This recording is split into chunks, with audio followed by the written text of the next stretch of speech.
Hi there. My name's Stephanie, and you have joined me here live on BRANDCORE. We're the officers. We're a Sydney-based creative studio specialising in branding and communications. So BRANDCORE is where each week we feature a different guest and we talk about all sorts of aspects of brand, food and business. Today's special guest is Michel Hogan, based in Melbourne.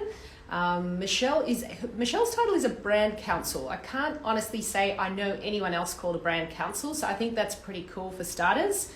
And she is going to tell us all about building a brand from the inside out. So really starting with shaping the culture.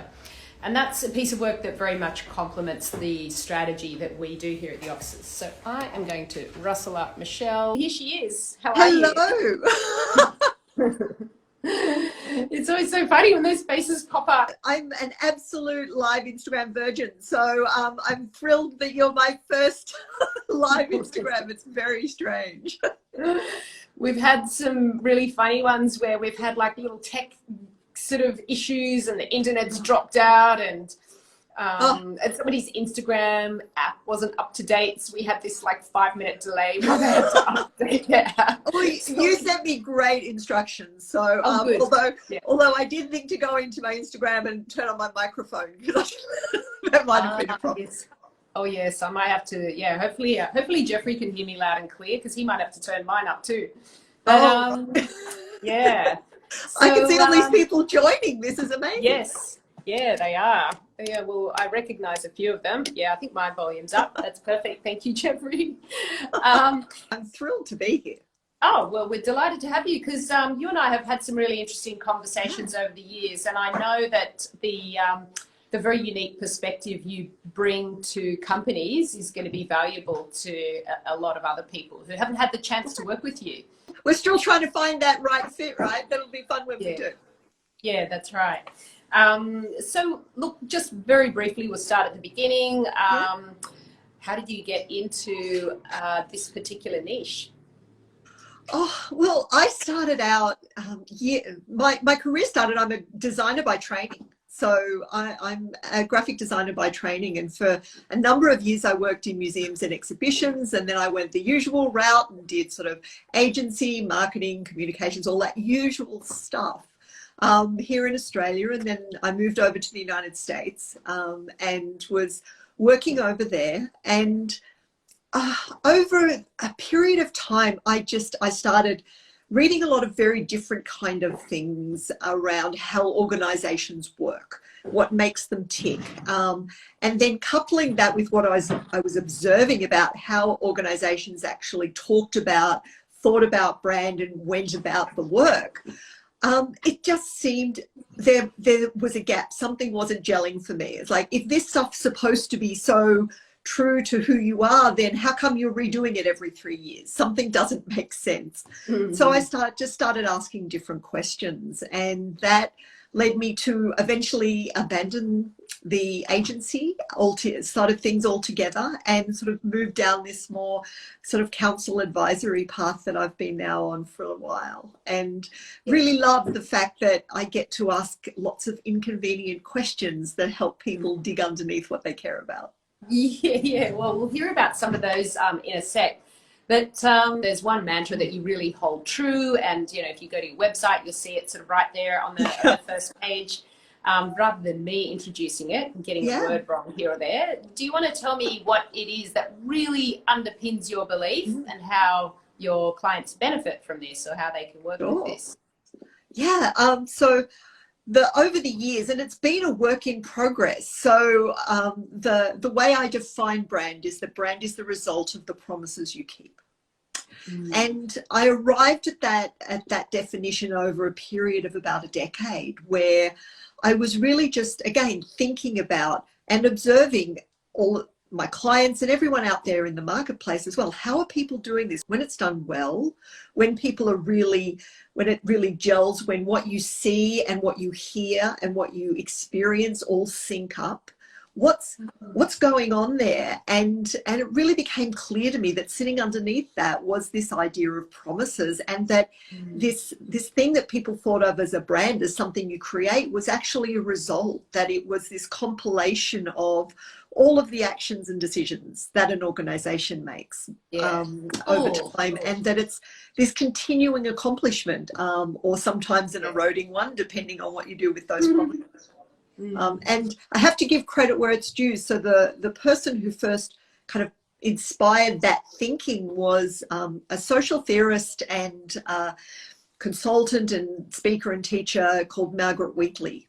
And there's a book that she has that's called Leadership and the New Science. And I remember very clearly reading that book, and there's a couple of quotes in that book that just jumped off the page at me about this idea of an organization's identity, which is really the foundation of how I think about brand, as being this compilation of action and decision. And that was like this major aha moment for me when I saw that. I was like, yes, that's what I've been looking for. That sums it up perfectly. Oh, good. All right, I'm going to look that one up, Margaret Wheatley. And I think, you know, our impression is that brands have become better at doing this, living up to their promises and having quite clearly articulated visions and values that actually mean something to them and that genuinely guide behavior. Yeah. But there have been some spectacular fails in overall corporate history, haven't there? You and I sort of discussed a couple the other day. What are some, especially in the food sector, which is where a lot of our audience is drawn from, what are some big PR nightmares that go back to sort of false promises, I guess? Yeah, well, I mean, it's very hard to find an organization that doesn't make promises it can't keep at some level. And quite often they begin with those very high level statements that you and I've talked about that really set the foundations for the organization, and this move to really build these vast aspirational, hugely supposedly influential perspectives by organizations kind of sets a lot of them up for failure. Because when you're sort of casting what you're trying to do so broadly, and you're making such big statements, and you draw people into those statements, and they sign up for that, and then the letdown when that's not what's going on. You know, I just finished listening just last week I finished listening to the new book that's come out about WeWork, which is called The Cult of We.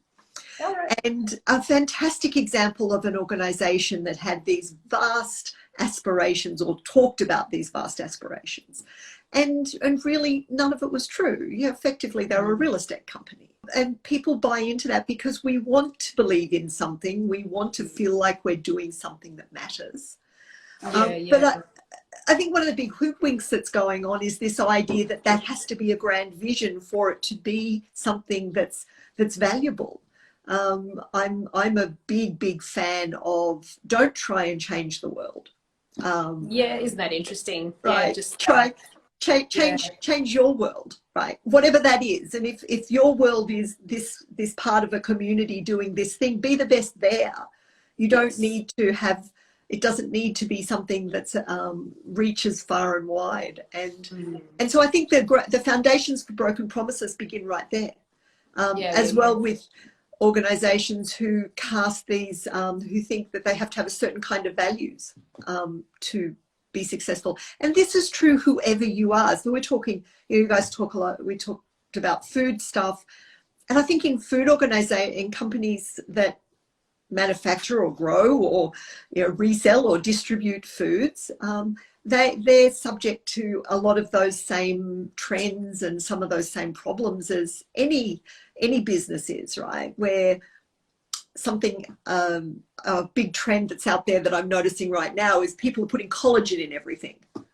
Yeah. Right? You can't buy a thing like, or mushroom. We jump on a trend and feel like we have to absorb that into who we are, but nothing could be further from the truth. And you set yourself up to essentially break a promise when you do that, because it's not what you believe, it's not what you're about. Yeah. So one of the ones you mentioned was McDonald's, and which obviously has made this massive shift. So there's the cafe, so you can buy wraps and salads. But do you want to tell us about an example from the last 10 years that you mentioned. That was a really surprising one. I wasn't aware of it, actually, a promise that they made that they couldn't keep.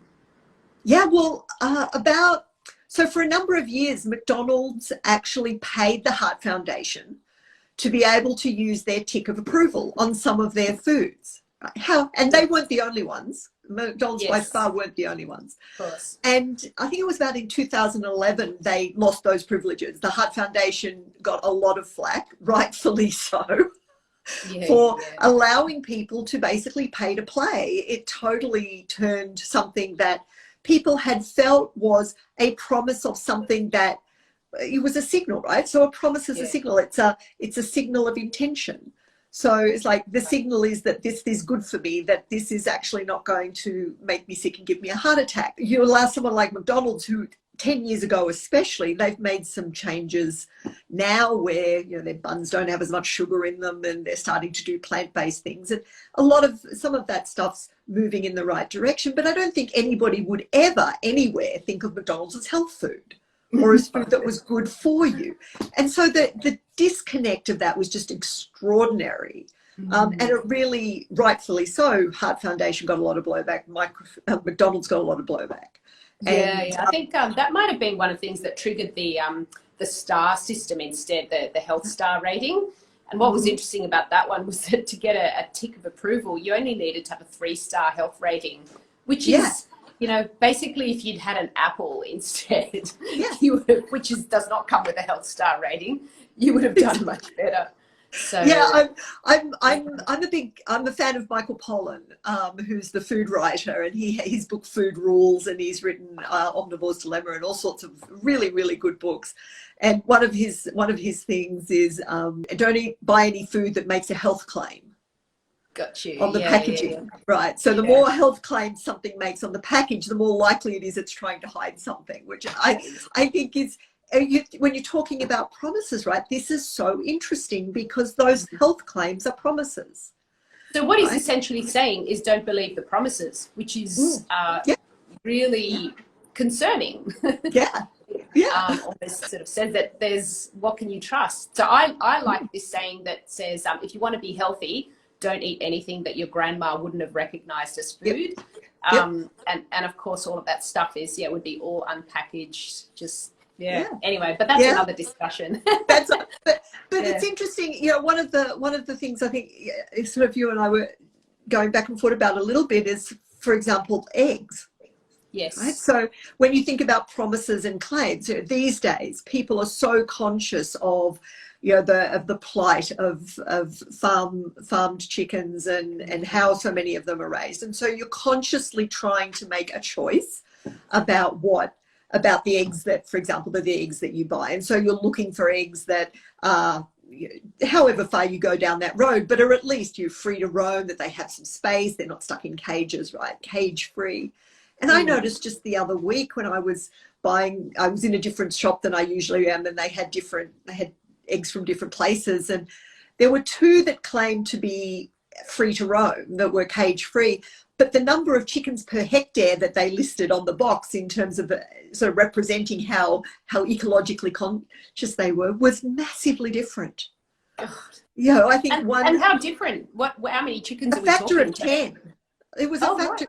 It was a factor of 10 difference. Wow. And yet they were both allowed to. They both made that claim, and so you can start to see how people get very cynical about what companies say, because when you don't have any sense of consistency, when you don't have any sense of standard, it makes it very hard to know what to believe. That is incredible. So that is one aspect of your work where you sort of talk about the promises needing to be true to the customer. And I know that you've also worked with companies to shape their internal culture.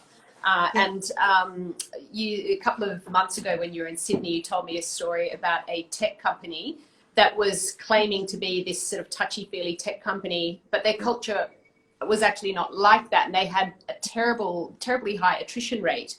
Do you want to tell us a little bit about that? One of the statements I often start with organizations when I work with them is internal becomes external in a heartbeat. right? Mm. The culture is how you get stuff done, is how you Yeah. do things as a business. And so it is your business. So the idea that you can be one kind of organization inside and somebody totally different outside doesn't hold water. You know, back to WeWork, you know, that didn't hold up for very long, and it can't, and it doesn't for anybody. So this company I was working with was hilarious, and their attrition rate was for a very unusual reason. It wasn't because they had a terrible, their attrition wasn't because they had a terrible culture. Their culture was very specific for sure, and it was quite aggressive as a culture, but that was also part of how they did business and how and the way their business model worked. So dramatically shifting that would have had a very real impact on the kind of results they might have been able to get as a business. I'm not a kumbaya culture person by any means. I'm a very much like a do you, whatever you is. I mean, sure, Yes. you're not, don't be horrible, don't harm people, but different people thrive under different circumstances. And so just because you're a company that does, you know, have a little bit of a competitive environment doesn't mean you're a bad company. Yes. But these guys thought that they needed to present themselves in a particularly touchy, as you say, touchy-feely, I call it kumbaya way. It's like, yes, we're about teamwork and support and all these different things, and they weren't. And so they hired people who were attracted to that. These people got into the business, found out that's not what it's like at all, and they went running screaming out the door. Sharks, and it's like sharks. sharks all around me. Exactly. What am I going to do? I can't swim.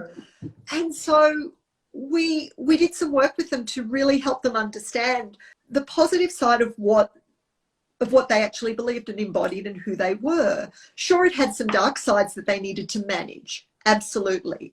Yeah. But there is no organization and no value you can hold and no culture that you can put together that doesn't have dark sides. Mm-hmm. None. Even really lovely, happy, friendly, you know, birthday cake for everybody's birthday in the kitchen cultures. Those guys quite often really struggle with giving each other hard news or having difficult conversations because it's seen as being negative. It's not, you know, you're not being this positive person. So this stuff there's no such thing as, I literally always say there is no such thing as a value that doesn't have a dark side. Every single one does. That is really interesting. So a couple of tips from you so far. So don't try to change the world, especially if that's not what you're trying to do. And the other thing is just be aware of the dark side to every one of your bright, shiny values that you might have. Absolutely, actively interrogate those things, understand them, and put in place stuff to offset. Otherwise, it flips really easily. It's so really interesting. So internal culture is a really big focus of what you do. And so internal culture, you know, when a company's starting, everyone's very close. Typically, you know, often they might be sort of hired directly by the company founder. And so there's very much this sense of personalities that all gel together. But then sort of as it grows, sometimes things change. Sometimes the director steps away, or, you know, new people come in and they're this kind of layer between the top and the very sort of the newer recruits. So if a company wanted to really, if they sensed something was wrong with their culture or something needed fixing, where would they start? What problem are you trying to solve is always a good question to begin anything with. Quite often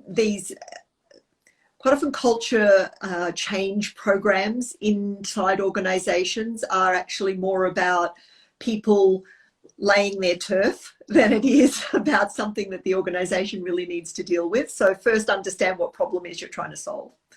And once you've figured that out, if you genuinely have an issue, if you have something going on with your culture that isn't working for you, that's causing problems that you want to shift, first thing, understand it's a long-term proposition. Mm-hmm. Cultures grow and emerge and solidify over time, and they change the same way. So if you feel like you can just identify what the problem is, make an announcement, sort of say, now we're going to be this kind of company and that's going to do the job. I don't think anybody out there genuinely believes that, but quite often that seems to be the story that gets told. So you're buckle up, you're in for a long ride to start with. Understand there's going to be way stops along the way. So let's, if you're, let's just say you are, as an organization, you struggle with, what's a big one I come across a lot? Well, innovation's a classic, right? A lot of organizations sort of, we want to be more innovative. We want to have a more innovative culture. And you talk to them about what they're doing now. And it's like, well, any new idea gets shot down. Everybody's afraid. There's no, nobody's sharing. It's all from every man for himself.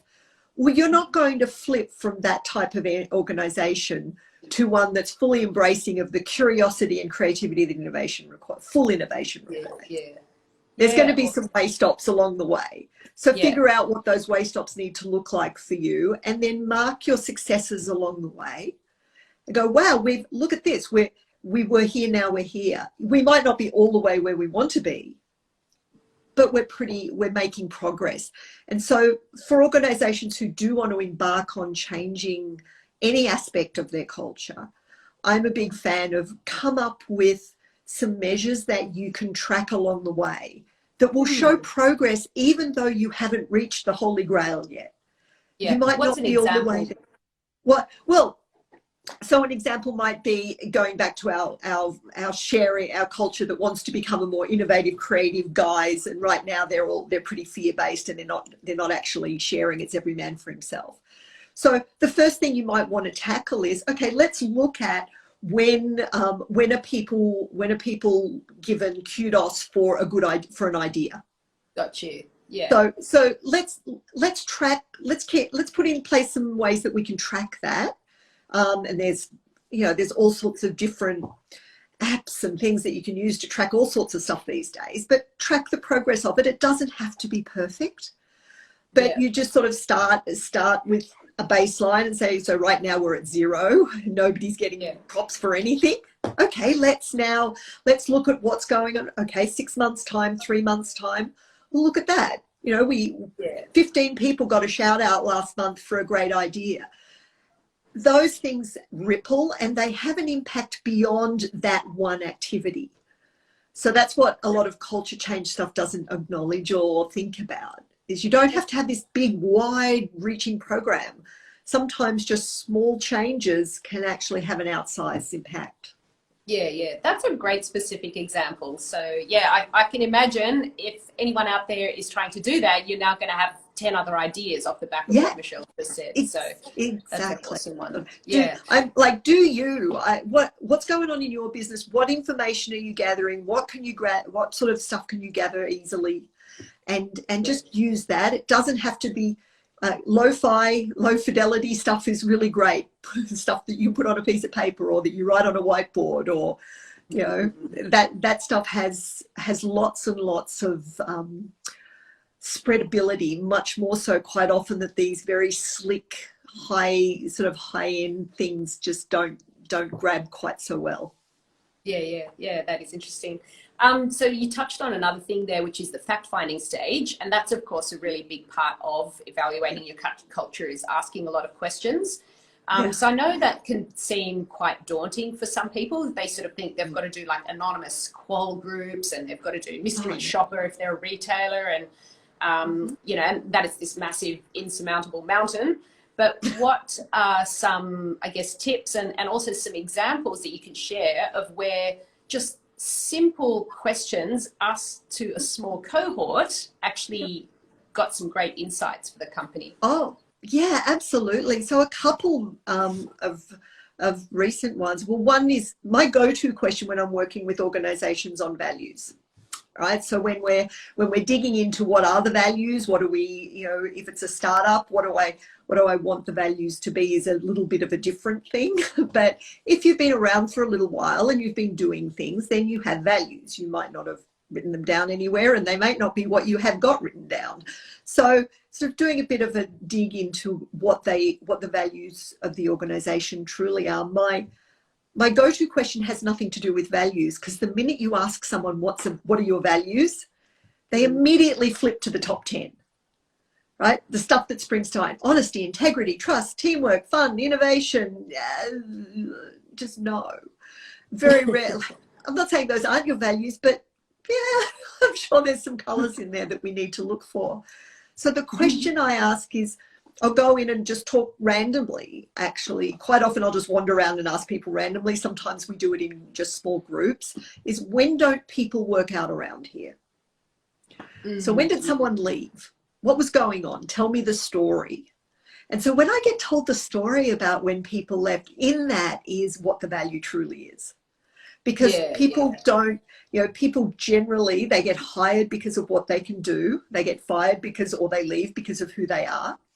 And so you very easily figure out what is the stuff that we care about here? What's important to us? Because if the person doesn't share at least some aspect of that, it doesn't have to be up and down, side to side, perfect match, but there's got to be enough crossover that we feel like we've got a bit of simpatico and we can do some stuff together. If that's missing, the person will either be ejected by the other chimps or they'll leave.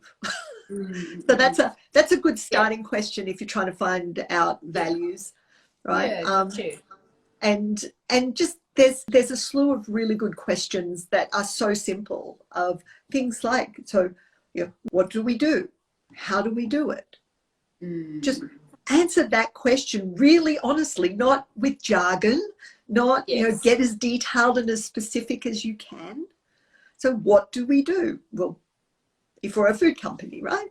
Back to our food companies, we make food for these people so they can. What sort of food is that? Well, it's healthy food. What's healthy about it? And you can start to really peel and just fill out the layers and get a really full sense without trying to turn it into marketing, without trying to make it about positioning. What do you do? Who do you do it for? It's strange how that really simple question can get to a pretty deep level of understanding. Yeah. And what you're saying is, like, instead of just being satisfied with the first answer at face value, to kind of keep probing and keep peeling back layers and whatever word you use in there, dig underneath it. We make healthy food. What's healthy? That's right. Is it vegan? Is it organic? Is it unprocessed? All of those things take you into a completely different sort of area. Exactly. And or it might be fresh food. What do we mean by fresh? And back to promises, once you truly understand those things at that depth, now you can start making promises, because you actually know what you're communicating, what the intention is that you're communicating. That's always where promises go awry so quickly, is because people actually don't truly know what they intend, what they mean. Got you. And this is a bit of an unscripted question, but are there any companies, I'm sure there's a couple that'll come to mind straight away, that are really doing it right and have been for a long time? Either that, or they've been doing it consistently, or they've made a change. So perhaps they were going down a path where they were a little bit less believable, and now they've really embraced what they claim to be about. Well, I mean, lots spring to mind. Anyone who's ever read anything I've written will know my all-time rock star is Patagonia. Yes. Of companies that you can basically poke a hole in them pretty much anywhere, and it's really hard to find a place that they don't always get it right. Nobody does. But they do a better job than nearly anybody else I've ever come across of actually walking their talk at a really deep level. There's nothing surface about what they think about and how they approach things. Everything, even if it costs them.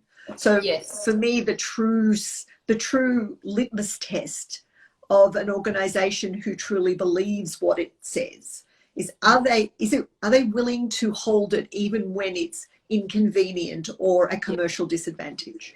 Like their I guess booths to repair clothing that you might have bought at Patagonia 10 years ago. Instead of buying a new jacket or hat, they'll repair it for you. So I love things like that. There are a couple of brands that do that too. Patagonia is a trailblazer, and lots of organizations pick up on stuff that they've done, which makes Patagonia incredibly happy, because they're not worried about They're not worried about, they want people to mimic what they're doing.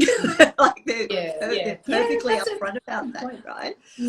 They're not, the more people who mimic what we're doing, the better for everybody it is. Companies that, interesting, you know, some companies are pretty good at making unexpected decisions based on what they truly believe. So Walmart is a company who has a very particular point of view and has been very upfront about it from day one, which is that they are about lowest prices. That is their mantra, their reason for being. And it has some really interesting ripple effects. So for that reason, their alignment makes them an incredibly powerful, and their brand result is a continuing accomplishment as a result of that. Now, do they do what a lot of people think of as terrible things? Yes. So lowest prices means that they put in place a personnel tracking system that tracks their employees to the minute so they can keep them at the lowest possible wage, right? Which is awful, right? But they justify that because it allows them to make lowest prices. But conversely, the reason as well that they switched all of the light globes in all of their stores across America to LED, to environmentally friendly lighting, was again because they realized it was going to save them money. Had nothing, like everyone's, well, Walmart's going green and they're really getting environmental about, no, they're not. They're being true to what they believe, which is lowest prices. Now these things you can use, this stuff can be used for good. It can be used for really horrible things. I mean, Amazon's another example of an organization whose commitment, right, to being the most customer responsive organization on the planet means that they treat the people in their warehouses appallingly. Right. And so this is what I mean about, you can't just look at this stuff through one lens. Tom's Shoes is a classic example. The original one-to-one guys, right? When they first started out and they were this unexpected massive success, had the unintended consequence of decimating the shoe manufacturing and processes in the countries they gave shoes to, right? Because essentially you're giving shoes for free for people who might have had to buy them, who would have had to have them made. And so they responded to that. And they actually started to do manufacturing in countries where they were actually giving away shoes, and they learned from that. And that's all any organization can do. Is no one's going to get it right all the time. No matter what you believe, whether you believe that you can change the world or you can just change your world, it doesn't matter. You're still going to at times make decisions that don't line up. And so instead of actually shooting companies that do that, helping organizations actually understand that take what you learn from that and don't do it differently next time. And if we can, social media doesn't allow organizations to make mistakes anymore. When we're always on a stage, aren't they?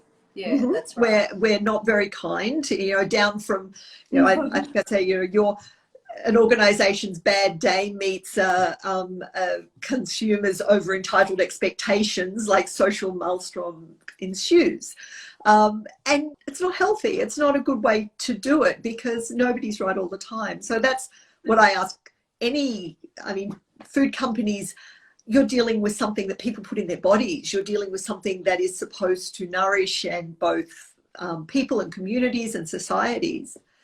And so I think there's it's almost like a higher bar for those organizations in terms of the things that they say, the things that they promise. And high bar of like the activity that's expected. And responsibility as well that comes along with that. If you lie about a food product, or if you over exaggerate what it can do, or you make a claim that makes a whole bunch of people switch from something that was good for them for something that's bad for them, then there's a responsibility there that goes beyond, you lied about where my pair of trousers was made, my sneakers can't be recycled. There's a different, it comes with a little bit of a different responsibility. You're right. different, much more personal. Yeah. And that we've just got a couple more questions actually. So, but the first one is that I was going to ask you is, so obviously not just in food, but very much in food, sustainability and wellness are massive themes right now. And you were kind of saying earlier that everyone does jump on that bandwagon, but we kind of want them to jump on that bandwagon as well because it's a good place to be. I'd love some observations there. On the one hand, we're seeing companies like, Woolworths doing things like the soft plastics recycling. Yep. But for every one of those, you've got companies that kind of specialize in food delivery services where every single plastic package that's delivered to your house is a single-use piece of plastic. So it's almost like whack-a-mole, isn't it? Like if you kind of fix one area, all these other problems will crop up. So how is an organization to deal with really being sustainable or really being about wellness? Well, I think first, there's two levels to those things. So is the sustainability and wellness a genuine value that you hold? Or is it a convenience that is of the moment? So those things have two different answers. So if it is a genuine value that you hold, and I again go back to that it is non-negotiable and it is something that you will not trade even if it is a competitive disadvantage. Right. So that's the litmus for a value, for a genuine value. Now, you may hold wellness, sustainability type stuff as a principle.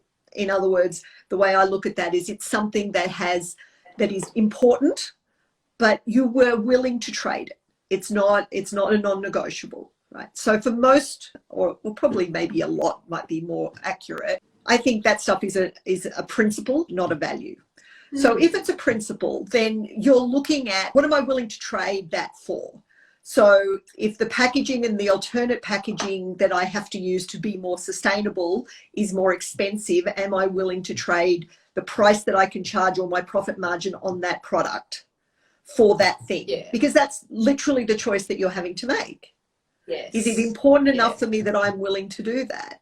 Now, for some companies, yes, it is. And they do make that choice and they go the extra mile to use, even if the food's individually packaged, it's compostable, it's biodegradable, it's made of corn, it's whatever. Like I'm seeing a lot of that, right? Yeah. Versus just the easy way out, which is I'm just going to use the cheapest whatever I can get at hand and I'll let it be someone else's problem. So this comes back to these, like I said, these deeply held choices. When Patagonia had to make a decision around duck down. So duck down's the best insulator, the warmest insulator on the planet. There's nothing synthetic that's even come close. So they were getting called out because duck down had some pretty atrocious practices in terms of how it was collected. And so Patagonia looked at it and they said, well, we promised to make the best quality product and to cause no unnecessary harm. So we've got these two things that are actually in this case in direct competition with each other. So what do we do?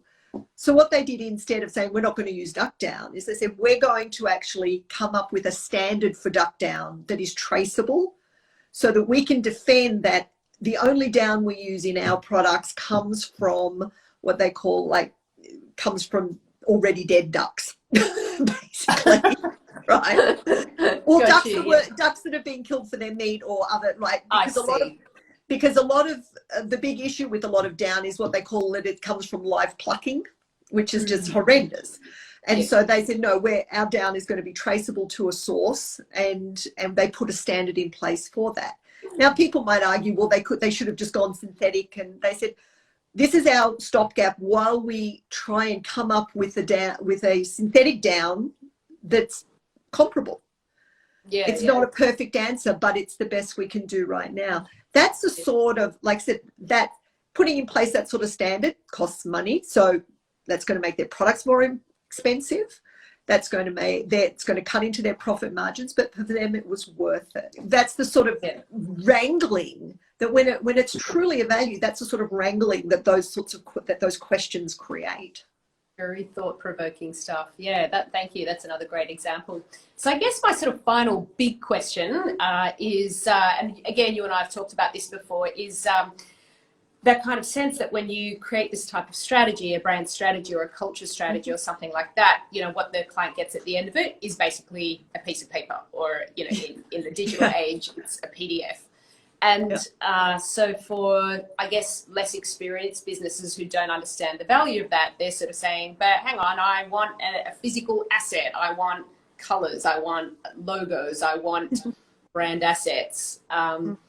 So do you want to tell us, I guess, a couple of experiences you've had there, if anything comes to mind, of conversations you've had with people that understand the value of that piece of paper at the end of the strategy process?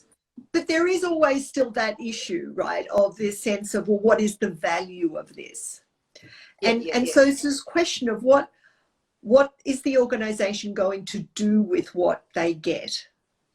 Because that piece of paper or that report is incredibly valuable if the organization knows how to use it, how to put into place, where it sits within the work that they're doing, as you know, the business that they have, how it sits alongside or as part of their overall business strategy, or, you know, helping them see where it sits, where it fits, and how to use it. I think that's probably the gap that a lot of this work falls into.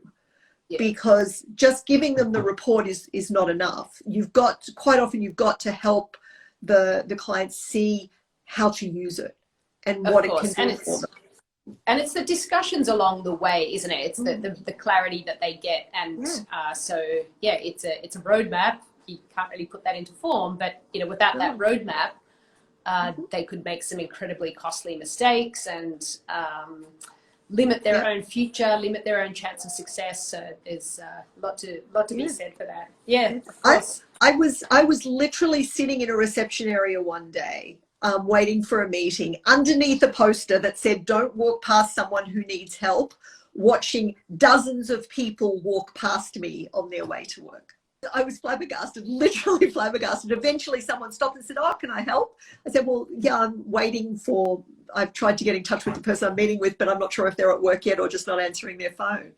And it was extraordinary. And this is where this work, whether it be culture work, whether it be sort of the more marketing end of helping organizations connect that stuff that they care about with their customers and with the outside marketplace, and make that visible, whatever that is, really the part of our job is to help the business understand how to put that stuff into place, how to use it in the day-to-day, with real world examples of how people can use it in their day-to-day, not grand sort of hyperbolic jargony statements, but actually this tangible, well, tell me about a decision that you've got to make today.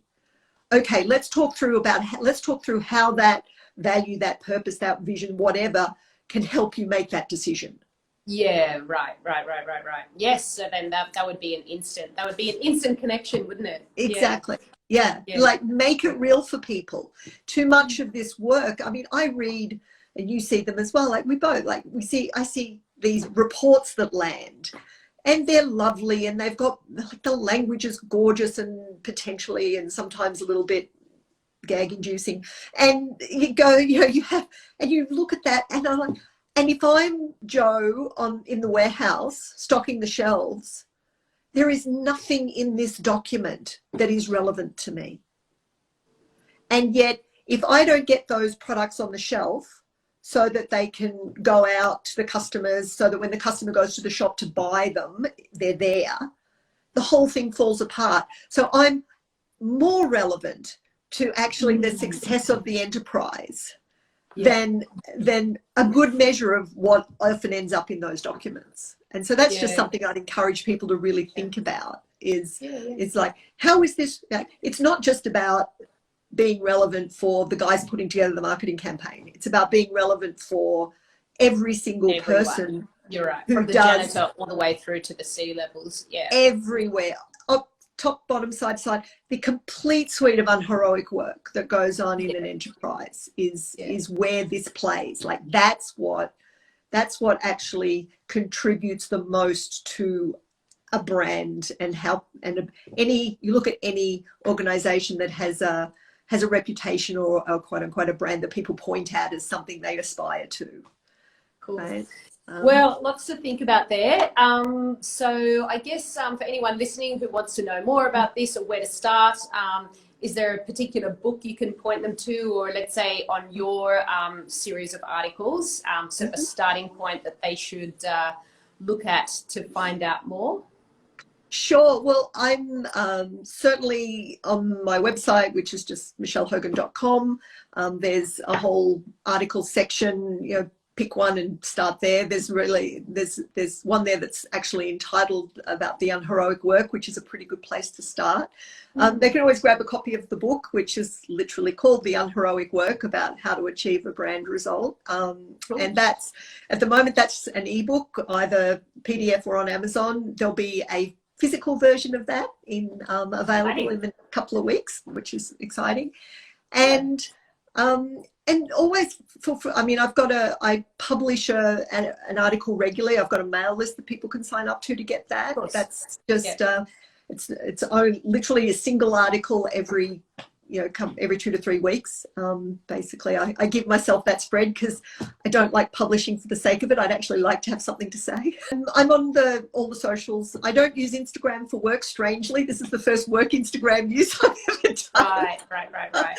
But so LinkedIn is the place to find you, isn't it? Basically, Twitter and LinkedIn. Got you. Yeah. LinkedIn certainly is where I publish all my articles and thinking and stuff there. But I'm always happy to have a conversation. So if anyone's got a question about this stuff and how they're thinking about it, you know, I'm always happy to have the conversation. It's something I believe in wholeheartedly. I'd love to see more people start to adopt this sort of broader mindset about what a brand can actually stand for.